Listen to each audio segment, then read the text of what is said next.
உங்களுக்கு தெரிஞ்சால் இந்த ஊர்னு கமெண்ட் பாக்ஸில் கமெண்ட் பண்ணுங்கள் பார்ப்போம். எத்தனை பேர் கரெக்டாக கமெண்ட் பண்ணியிருக்கீங்க.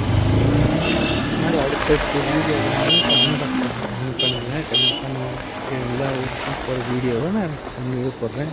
ஆனால் நான் இது வரைக்கும் எந்த வீடியோவும் நான் போடாமல் தான் இருந்தேன். இப்போ தான் இந்த மாதிரி வீடியோ நான் போட்டுட்ருக்கேன். உங்களுக்கு கொஞ்சம் சப்போர்ட் பண்ணுங்கள்.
ஆகவே பொதுமக்கள் அனைவரும் கலந்து